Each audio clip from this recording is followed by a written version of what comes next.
elegir algunos puntos que consideramos importantes de todo ese proceso de liberación. El proceso de liberación, los acontecimientos, los hechos que vivimos este año, a partir del 2 de abril, de un modo ya espantoso. Vimos de pronto que todavía había colonias en América, y precisamente parte de ellas está aquí en España. Entonces, debido a esos acontecimientos, muchos se sorprendieron de descubrirse en Latinoamérica una gran sorpresa por parte de muchos argentinos de la respuesta latinoamericana. Era una sorpresa que en realidad fueron ciertos grupos de argentinos. La vocación latinoamericana de Argentina está desde los comienzos de nuestra, diremos así, independencia y en la empresa de nuestro, diremos, héroe más grande como es San Martín. Por otra parte, el sentido latinoamericano siempre estuvo presente en los artistas. Y para un Pilimbergo, para un Badi, para un Policastro, para un Ricardo Rojas, nunca fue una sorpresa el hecho de que la Argentina estuviera en Latinoamérica. Si hubo, en realidad, se leyó mucho y se dijo mucho que, bueno, los argentinos nos despertábamos de un sueño y nos encontrábamos que, bueno, que nuestro destino era Latinoamérica, que estábamos en Latinoamérica. Yo quisiera aclarar, aclaremos un poco que en realidad no, o sea, ese destino latinoamericano estuvo presente en la conciencia de muchísimas generaciones de argentinos. No solo ellos. Es decir, que algunos grupos se hayan despertado ahora, bueno, enhorabuena, buena hora. Incluso tenemos que considerar, de cierta manera, es decir, al comienzo de nuestra independencia, Buenos Aires y la Provincias Unidas Río de la Plata, en relación a los otros centros importantes del virreinato, era económicamente más débil. Inclusive, es decir, aquí los españoles, cuando llegaron al sur, no encontraron el oro ni la plata del Perú, no encontraron culturas ya estructuradas, sino encontraron una gran pampa vacía, una enorme pampa vacía, con indígenas que no se fascinaban frente al caballo o al arcabuz, al contrario, fueron jinetes muy buenísimos rápidamente los indígenas. Es decir, se encontraron con una situación muy diferente que las que encontraron en México o en Perú. Es decir, aquí no había riquezas, aquí no había posibilidad de saqueos, por ejemplo. Aquí no había posibilidad de rescate, de llenar habitaciones con oro para rescatar al Inca.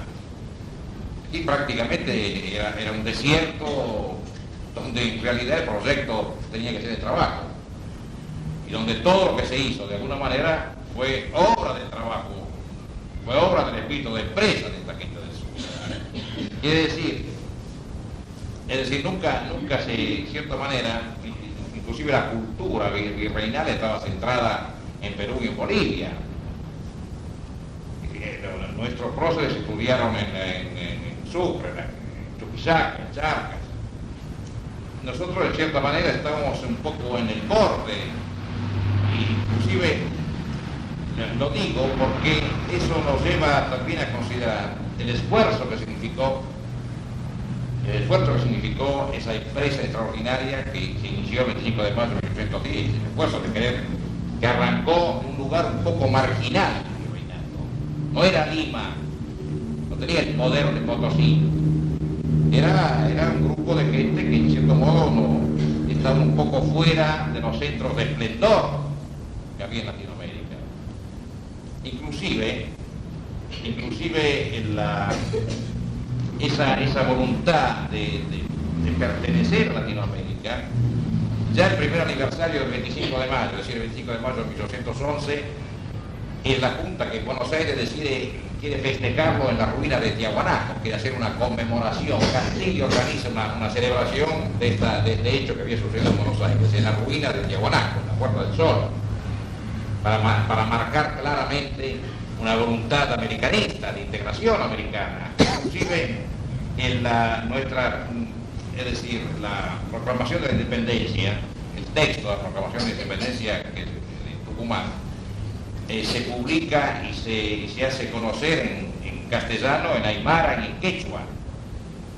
Es decir, siempre hubo, inclusive la empresa, para hablar de San Martín, la empresa sanmartiniana tiene ya una visión continental, que después las circunstancias históricas en las que yo creo que es muy importante el hecho de haberse encontrado con un país prácticamente vacío, ¿no?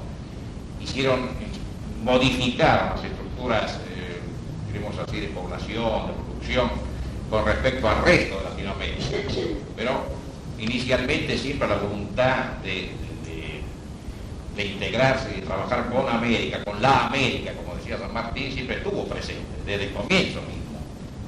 Entonces, y esta primera gran proyección continental es precisamente la que inicia San Martín. Es decir, el planteo de él es un planteo que abarca la concepción de él, nuestra concepción americana, que en cierta manera no es que él no puede terminar de concretar no puede, como él decía, que había soñado concretar la liberación del Perú no puede concretarla por una gran visión inclusive militar y política. Él no la puede, porque deja lugar a Bolívar, ustedes saben muy bien que decide renunciar, retirarse y dejar que Bolívar termine, ¿no? Haya mucho lo que él había iniciado. Pero, y vamos a referirnos un poco a este encuentro, a esta relación de San Martín-Bolívar. Si San Martín no hubiera logrado, como intentó hacerlo, que el encuentro se realizara en Quito y no en Guayaquil, porque San Martín veía que Bolívar avanzaba y que la intención de Bolívar de alguna manera era completar, desarrollar, pero un poco se daba cuenta que Bolívar era un hombre que no iba a aceptar, tenemos una figura poderosa al lado de él. Si se hubiera logrado concretar en Quito, como San Martín había proyectado, la reunión en realidad debía hacerse, él escribe a Bolívar pensando que se iban a encontrar en la ciudad de Quito. Bolívar advierte este proyecto de San Martín, y en forma fulminante cae sobre Guayaquil y ya lo da como tierra colombiana. Cuando lo recibe en Guayaquil, lo recibe en Colombia, lo recibe en Colombia prácticamente, inclusive como un huésped, ¿no?, de la nación colombiana, cosa que sorprende, de cierta manera sorprende a San Martín, y es lo que le hace decir días después a un ayudante: el Libertador nos ha ganado de mano. Ahora bien, claro que la historia se hace con los hechos concretos, pero los hechos concretos y el peso de las decisiones históricas también se recortan sobre los posibles históricos. Otro hubiera sido el destino, de cierta manera, si hubiera podido realizarse ese proyecto sanmartiniano. Porque ya San Martín en Quito, las relaciones de poder, de fuerza, diremos así, con Bolívar hubieran sido diferentes, hubieran sido totalmente diferentes. Inclusive, de esta famosa entrevista, hay aspectos también que se le han criticado a San Martín, como era el de proponer una monarquía. Si se le critica no tanto el hecho de la monarquía, se le critica el hecho de la monarquía, y Bolívar en particular le critica el hecho de que la monarquía proponía príncipes europeos, que era un ensayo que de todas maneras ya se había hecho en América. Visto desde una perspectiva, no sé, actual, parecería un poco extravagante, como algunos historiadores han señalado, pero claro, que en la época, en ese momento, la monarquía era una forma de gobierno, que sí, que había habido revoluciones, pero en realidad no era tan. Al mismo tiempo, la forma diremos así, de organización social, el esquema de organización de un Estado anterior a la conquista era prácticamente una monarquía. Y durante la colonia, evidentemente, era un sistema monárquico, respondía al rey de España. Pero por otra parte, San Martín se queja de la presión de los letrados, de los hombres ilustrados, que precisamente eran los que criticaban y decían que él quería ser el rey, que él inclusive lo llamaban el rey José, se burlaban un poco, pero en realidad había que ver qué pensaban los campesinos y qué pensaban los pastores peruanos o ecuatorianos o bolivianos. para lo cual ese rey, digamos así, la imagen de una estructura semejante a la del Inca, no era un escándalo como podía parecer a ciertos intelectuales liberales. Es decir, el concepto, diríamos así, popular y arcaico del rey, es de cierta manera que el rey encarna la justicia, encarna la verdad en una persona, no en todo un sistema escrito de ley, sino que la persona misma del rey es la presencia encarnada, el orden, la justicia, tanto que el mismo Tupac Amaru, cuando inicia en el curso ese movimiento de rebelión contra España, donde participaban grandes masas de indígenas, no lo hace contra el rey, al contrario, en las proclamas de Tupac Amaru, la figura del rey siempre es respetada. Es decir, el rey de España es respetado porque es una imagen casi mítica que está allá, está lejos. Inclusive el indio pensaba que las injusticias que se cometían con él eran injusticias que cometían los representantes del rey, el virrey, que cometían los oficiales, pero que si se hubiera enterado el rey, sí, en la imagen, en la mente arcaica, la imagen del rey seguía siendo la imagen de la verdad y de la justicia. Si se hubiera enterado el rey de lo que le estaban haciendo, hubiera tomado medidas, hubiera puesto las cosas, digamos así, en su lugar. Entonces, conociendo su pueblo, Tupac Amaru jamás en sus proclamas atacó al rey de España. Al contrario, él se dirigía a los mediadores del rey, porque sabía que digamos así, la estructura cultural indígena, en cierta manera, el rey era el equivalente al Inca, y además respondían a su modo de pensar, a su sentir, a su psicología. Es decir, que en cierto modo el pensamiento de la propuesta de un rey por parte de San Martín no era tampoco tan extravagante. Si fue, y el mismo Bolívar le critica, pero le critica el hecho de que fueran, que propusiera reyes o príncipes europeos, no el hecho de la monarquía. Que después Bolívar transforma y va cambiando y piensa que en realidad podría ser una monocracia, como la llamaba, donde era una monarquía, pero sin rey, y una democracia sin democracia, es decir, tomando el modelo de las monarquías constitucionales inglesas. Y al mismo tiempo, finalmente, los últimos, diremos así, el mismo hecho de que San Martín no tuviera, él defendió la idea, pero cuando vio que no tenía respuesta, no tuvo reparos en dejarla. Habló de la organización de las repúblicas americanas.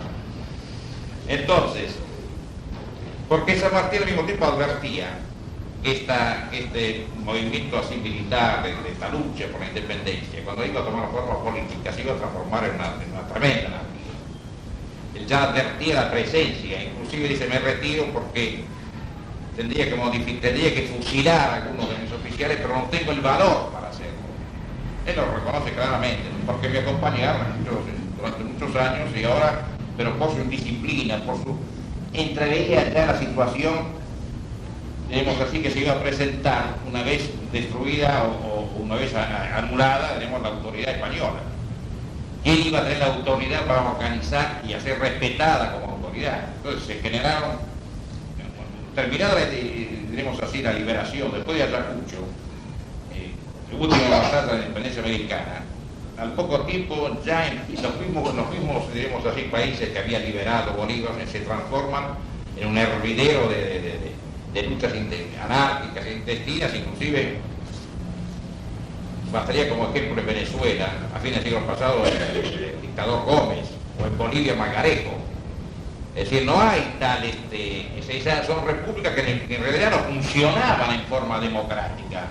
Si nosotros tenemos presente que en Bolivia el voto universal recién en 1956, que en Bolivia, por ejemplo, en la ciudad de Sucre, recién en 1953 el campesino Goya podía cruzar la plaza de Sucre, porque estaba prohibido pasar por la plaza de Sucre. No podía cruzar, hubo una necesidad de hacer una revolución, y gracias a esa revolución pudieron los campesinos atravesar, como pudieron votar en 1956 recién. Quiere decir que en realidad esa crítica a San Martín, en nombre de un esquema republicanos y democráticos, es una crítica frágil, porque en realidad nunca se concretaron. Pasaron a ser repúblicas en manos de grupos, en cierta manera, de déspotas o de tianuelos, como lo llama el mismo Bolívar, ¿no? Aquí yo tenía un texto de una de las últimas cartas de Bolívar. A ver dónde está.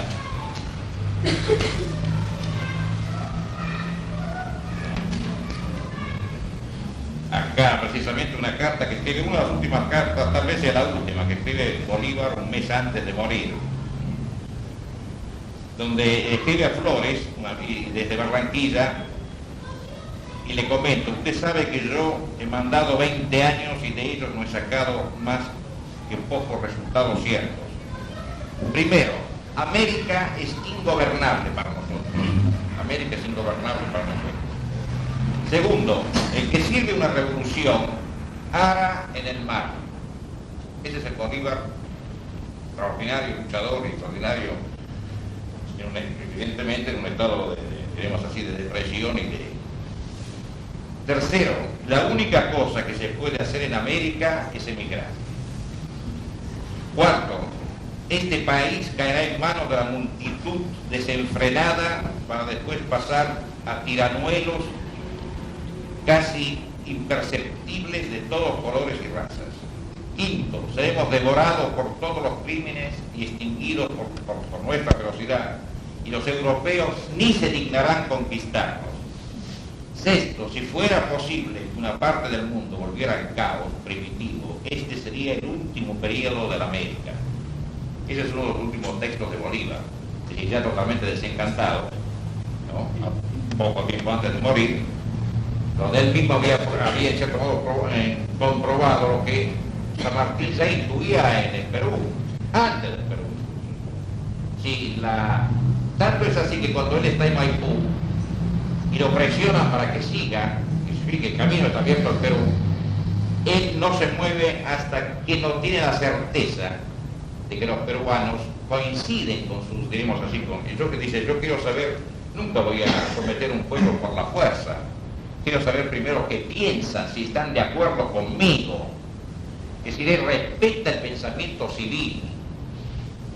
Dice: a mí me espantaría tener que entrar en el Perú con fuerza, en cierta manera, y con la opinión pública en contra. Diremos así: primero quiero saber si el pueblo del Perú está de acuerdo con esta guerra. Lo hace muy poco militar, creo que ningún militar jamás ha tenido esa prevención de San Martín, de tener siempre en consideración lo que en realidad pensaba el pueblo, pero en realidad sentía el pueblo. En caso de serme desfavorable, él esperaba, porque quería asegurarse de que esa liberación estuviera a un nivel de conciencia también, que no fuera simplemente un hecho militar afortunado, y que después generara, como después en muchos países latinoamericanos, generó especie de dictadores militares de todo tipo, con abusos de todo tipo, donde en realidad ese pueblo al que se iba a liberar terminaba por estar en condiciones de sometimiento y de esclavitud aproximadamente como las que estaban con los españoles. Entonces, nosotros pensamos, es decir, inclusive esta actitud, esta especie, digamos así, de arrepentimiento nacional de ciertos grupos nacionales por ese distanciamiento con Latinoamérica, en realidad no fue producido por la mala voluntad de los argentinos. Yo no creo que haya sido producido por la mala voluntad de los argentinos. En realidad, los países que después la República, que después los territorios liberados del Imperio Español, que se transformaron en República, permanecieron cerradas y fueron dominadas por grupos, diremos, muy antipopulares.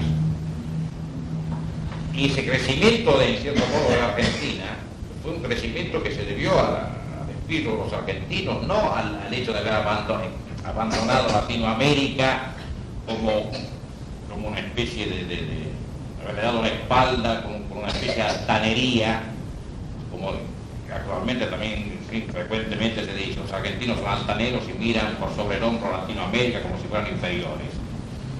Yo no creo que haya sido así. Yo creo que ha sido el producto de circunstancias históricas que tampoco la Argentina podía frenar su crecimiento para favorecer para favorecer ciertos grupos de poder, tanto en Bolivia como en Perú como en Ecuador, y mantenerse a nivel de... es un disparate histórico directamente.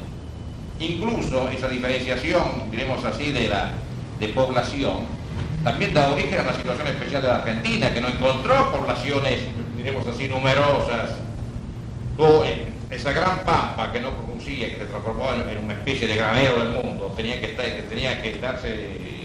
traer gente para que eso fuera realmente un elemento de producción. Entonces modificó, es cierto que la estructura étnica argentina es diferente a los otros países latinoamericanos, por una gran presencia digamos así, de habitantes europeos, de origen europeo, o de otros países.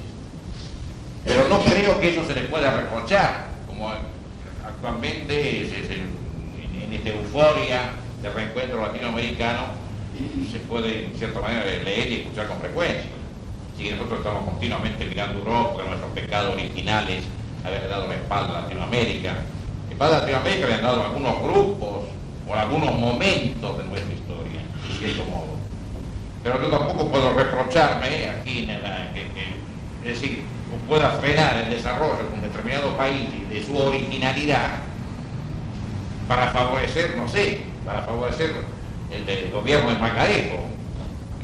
Me parece directamente un exceso de autoculpa que nos hacemos frente a Latinoamérica y frente al problema de Latinoamérica y Europa. Pero yo lo que quería llegar era esto.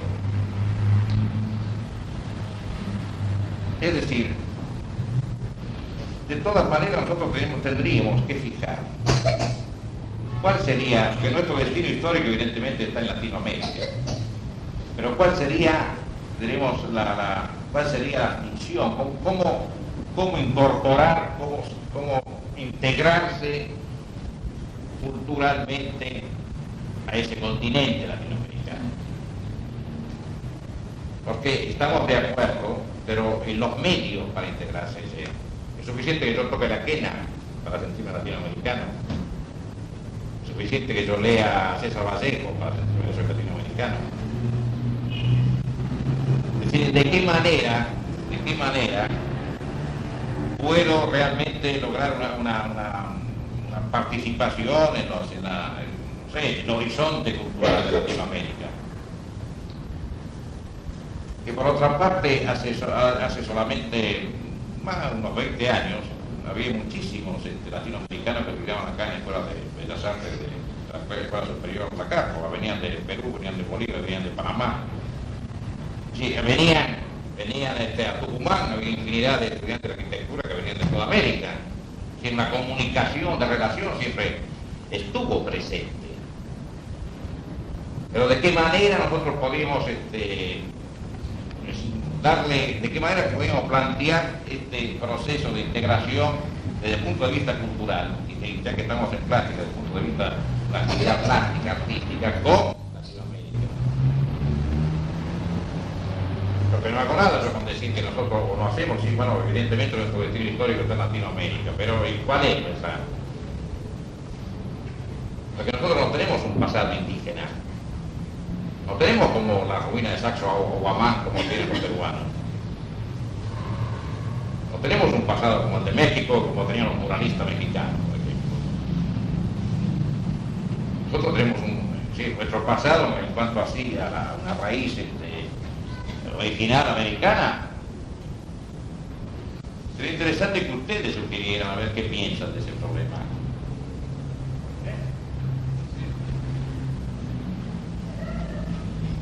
Si integración americana sería a nivel de museo, a nivel arqueológico, pero yo tomo formas primitivas americanas y hago composiciones.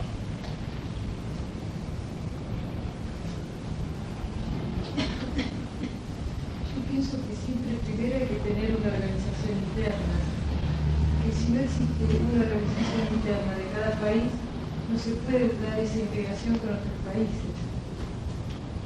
Claro, primero sería una integración nacional para fundirse. Claro, pero precisamente fue ese uno de los problemas que encontró la famosa Federación Latinoamericana, que fundara en cierta manera Bolívar. que no tuvo en cuenta que en realidad los países primero tenían que armarse como países. Lo mismo que un grupo humano, que cada individuo primero tiene que estructurarse como individuo para participar como totalidad, como individuo en un grupo, y no perder su identidad para fundirse en el grupo. Si un grupo funciona, el grupo humano funciona donde cada uno es uno y a la vez es un poco la relación con todos. Lo mismo sería, es decir, que eso, en cierto modo, que primero va a haber una identidad nacional que después trascienda hacia una comunidad latinoamericana.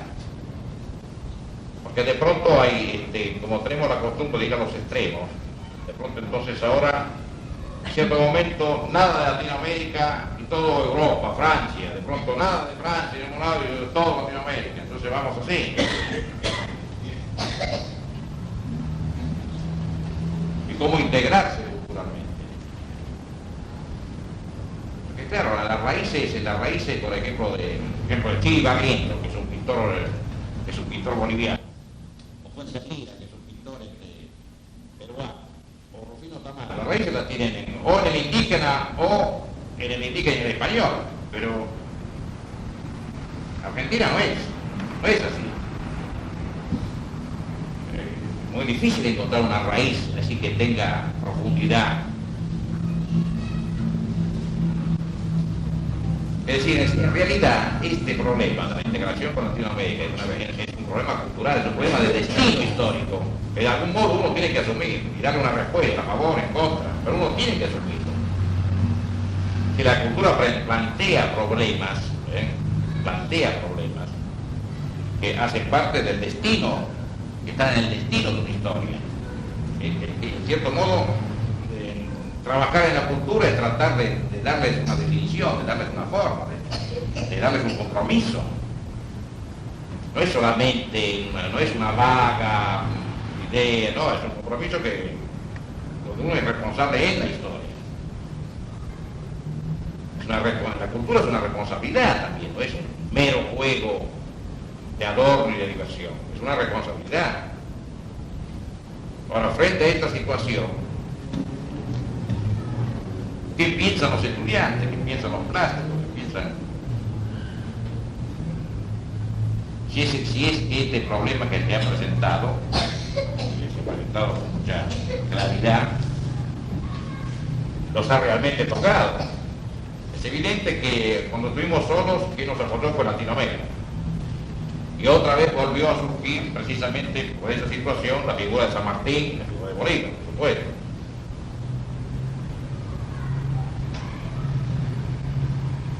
Sería interesante saber, tener que si en cierto modo tomarnos un poco el trabajo, a ver un poco de definir lo que piensan.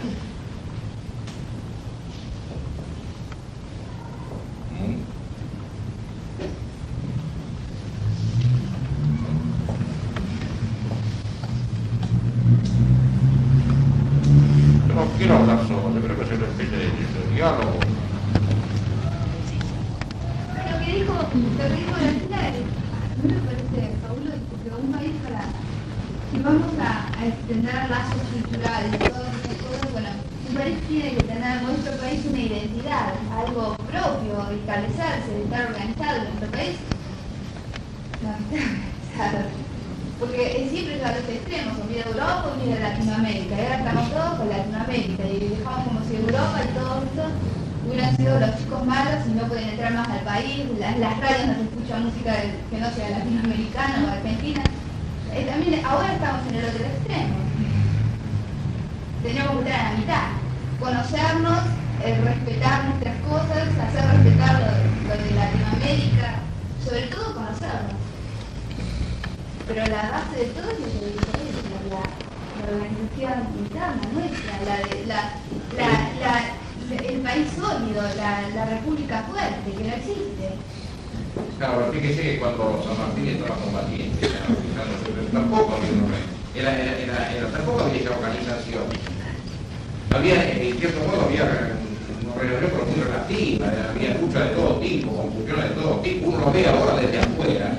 Si yo espero, es cierto al principio, pero si yo espero que todo esté bien, todo va a estar bien, todo bien organizado, todo bien para hacer algo, en realidad es estar bien. no sé cuándo se va a producir, porque tal vez no se produzca nunca. Pero no es cuestión de esperar para estar bien, es cuestión de hacer para estar bien y bueno, estamos haciendo. Lo que pasa es que tenemos que trabajar dentro de una situación donde todo está por hacer, fue confuso, no es muy claro, y luego tenemos que decidir dentro de esos términos. Tenemos que decidir a pesar de la falta de una falta, digamos así, de clara definición